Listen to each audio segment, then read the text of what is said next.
Movement across the eastern edge of North America was never a simple matter of direction. It depended on terrain that could either resist or quietly permit passage, shaping the routes people would follow long before those routes were ever mapped.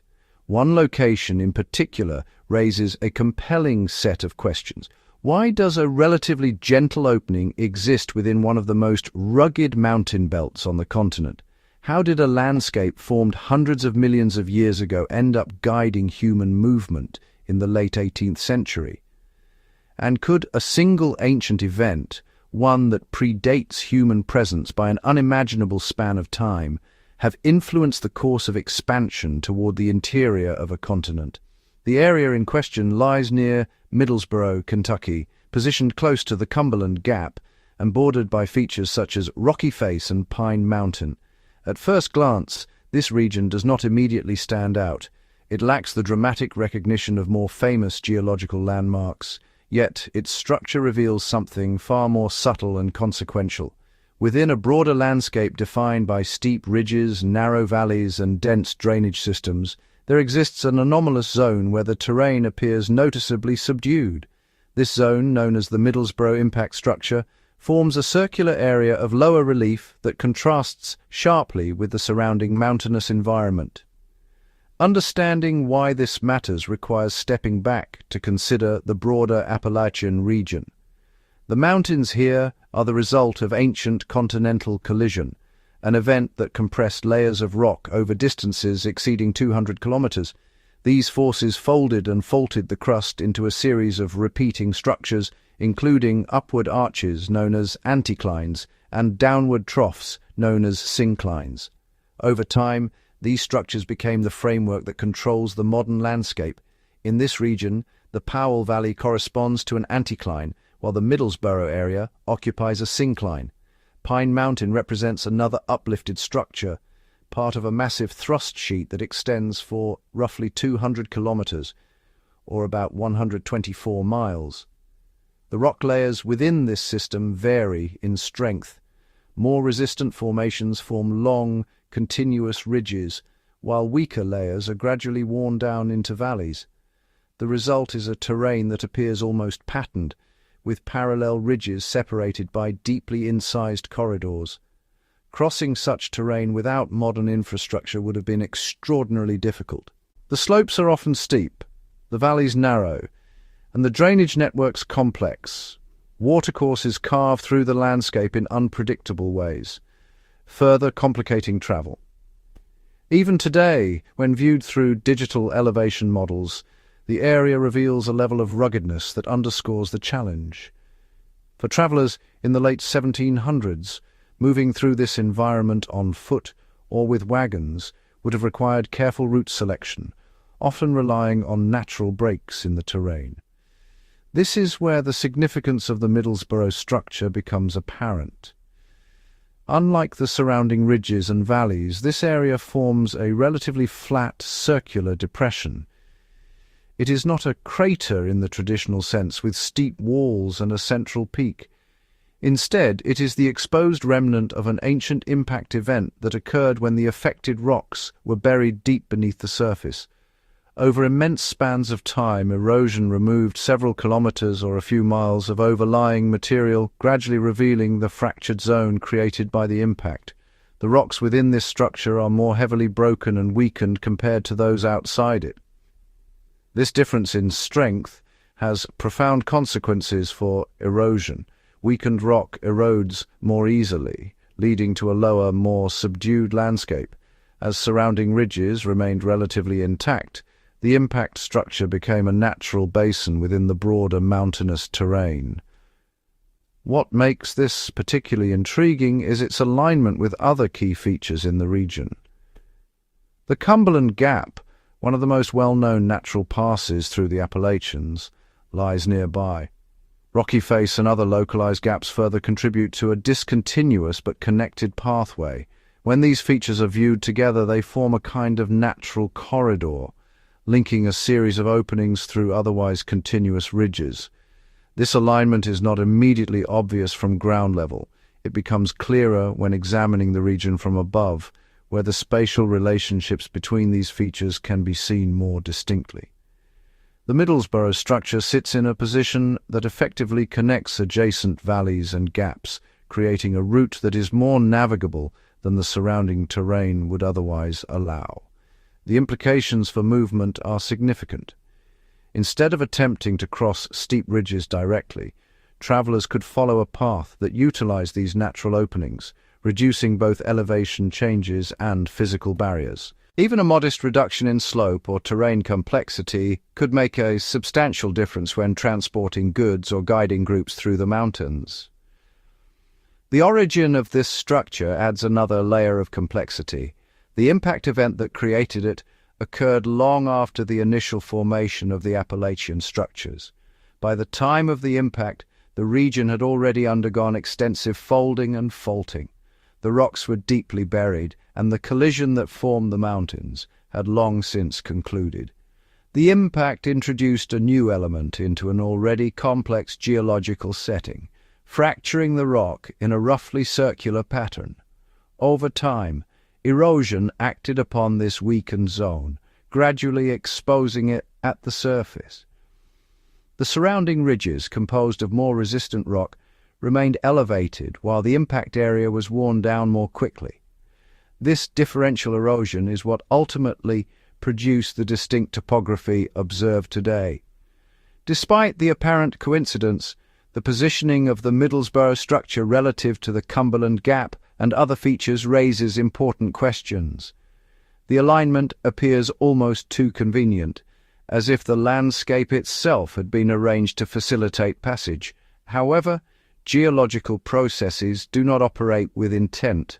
The overlap of these features is the result of independent events occurring over vastly different timescales. Yet their combined effect is undeniable. The region illustrates how multiple geological processes can intersect to produce outcomes that extend beyond the physical landscape. Continental collision established the structural framework, creating ridges and valleys that define the terrain. The impact event introduced localized weakening, altering the pattern of erosion. Over millions of years, these processes interacted to produce a configuration that would later influence human movement. Travel through this corridor was not without difficulty, even with the presence of natural gaps and the relatively lower relief of the impact structure. The journey required careful navigation. Weather conditions, vegetation, and seasonal changes would have added further challenges. Yet compared to the surrounding terrain, this route offered a viable option, one that connected the eastern regions with the interior. The importance of such pathways cannot be overstated. In a landscape where movement is constrained by physical barriers, even a narrow corridor can become a critical link. The ability to pass through the mountains at a specific location can determine trade routes, settlement patterns, and patterns of expansion. Over time, these routes can become deeply embedded in the movement of people and goods, shaping the development of entire regions. What stands out in this case is the scale of the processes involved. The forces that created the Appalachian Mountains operated hundreds of millions of years ago, compressing and folding the crust over distances measured in hundreds of kilometers or scores of miles. The impact event occurred later, adding another layer of complexity. Erosion then acted over immense spans of time, removing vast quantities of material and revealing the structures beneath. Each of these processes operates on a time scale far beyond human experience. Yet their combined effect is visible in the present-day landscape, influencing decisions made within the span of a single lifetime. The connection between deep geological time and human activity becomes particularly evident in regions like this, where the terrain directly affects movement. The Middlesbrough structure, while subtle in appearance, represents a key piece of this puzzle. Its presence alters the local topography in a way that reduces barriers and creates continuity between otherwise separated areas. When combined with nearby gaps, it forms a pathway that stands out within a highly fragmented landscape. This interplay between structure and erosion is not unique to this location, but the specific combination of features here is rare. The alignment of multiple gaps with a circular zone of reduced relief creates a corridor that is both geographically and geologically distinct. It is this uniqueness that invites closer examination, particularly when considering its broader implications. Looking more closely at the surrounding terrain, the contrast becomes even more pronounced. Pine Mountain rises as a prominent ridge, part of the thrust sheet that defines the outer edge of the Appalachians. To the north, the Powell Valley follows the crest of an anticline, forming a linear depression between ridges. These features, shaped by folding and faulting, create a landscape that is both repetitive and restrictive. Within this context, the Middlesbrough area breaks the pattern. Its circular form interrupts the linear arrangement of ridges and valleys, introducing a different kind of space. This space, characterized by lower elevation and gentler slopes, becomes a focal point within the broader terrain. The role of erosion in shaping this feature cannot be overlooked. Over millions of years, rivers and weathering processes have carved into the landscape, exploiting zones of weakness and gradually altering the topography. In the case of the impact structure, the fractured rock provided an ideal target for erosion, accelerating the process and enhancing the contrast with surrounding areas. As erosion continued, the structure became more pronounced, eventually reaching the surface as a recognizable feature. The removal of overlying material, potentially several kilometers thick or a few miles, exposed the underlying pattern of fractures and deformation. This exposure is what allows the structure to be observed today, both in the field and through remote sensing. The connection between this ancient event and later patterns of movement is not immediately obvious, yet it becomes clearer when considering the constraints imposed by the surrounding terrain. In a region where most routes are blocked by steep ridges and narrow valleys, any feature that reduces these barriers becomes significant. The Middlesbrough structure does exactly that. By creating a zone of lower relief, it provides a partial solution to the problem of crossing the mountains. When combined with nearby gaps, it forms a route that is more accessible than alternatives. This accessibility, in turn, influences how people move through the region. The broader question remains open as the details continue to unfold. How much did this ancient impact contribute to the development of a viable corridor through the Appalachians? To what extent did it shape the routes that were eventually used for westward movement? And how many other features, equally subtle and often overlooked, have played similar roles in shaping the interaction between landscape and human activity? These questions point to a deeper connection between geological history and human experience, one that continues to reveal itself through careful observation of the land. As movement through this corridor became more established, the relationship between terrain and travel revealed patterns that were not immediately visible at smaller scales. The alignment of the Cumberland Gap with the Middlesbrough structure and adjacent features created more than a simple opening. It formed a continuous passage that reduced the need for repeated elevation gains and descents, something that would have significantly affected the pace and feasibility of travel. Even a difference of a few hundred meters or several hundred feet in elevation change could determine whether a route was practical for sustained use. The Cumberland Gap itself sits at an elevation of roughly 300 meters, or about 1,000 feet above sea level, noticeably lower than the surrounding ridges that often exceed 600 meters, or nearly 2,000 feet. This difference alone makes the gap an obvious choice for crossing. However, reaching it from either side still required navigating complex terrain. This is where the surrounding features, including the Middlesbrough structure, played an important supporting role.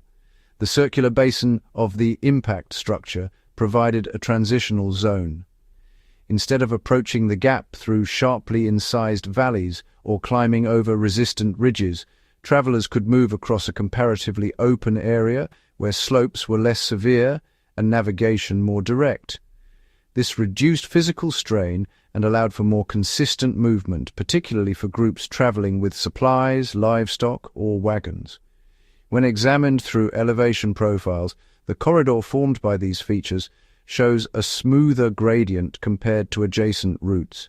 The changes in elevation are more gradual, and the path avoids the abrupt rises and drops that characterize much of the surrounding Appalachians. This does not mean the journey was easy, but it does indicate a measurable difference in difficulty. The geological explanation for this smoother gradient lies in the combined effects of structure and erosion. The folding of the Appalachian rocks created a repeating pattern of ridges and valleys, but the impact structure disrupted this pattern. By fracturing the rock in a roughly circular area, it introduced a zone where erosion could act more efficiently. Over time, this led to the development of a broader lower area that contrasts with the linear ridges nearby. The influence of rock type is also evident. Resistant sandstones and conglomerates tend to form the highest ridges, while softer shales and limestones erode more readily. Within the impact structure, the fracturing of these rocks reduces their overall strength, making them behave more like the weaker units, even when they are composed of more resistant material. This contributes to the overall lowering of the landscape within the structure. Hydrology further enhances this effect. Water naturally follows paths of least resistance, and the fractured zone provides numerous pathways. Streams within the structure are able to cut more deeply and expand laterally, widening the basin over time.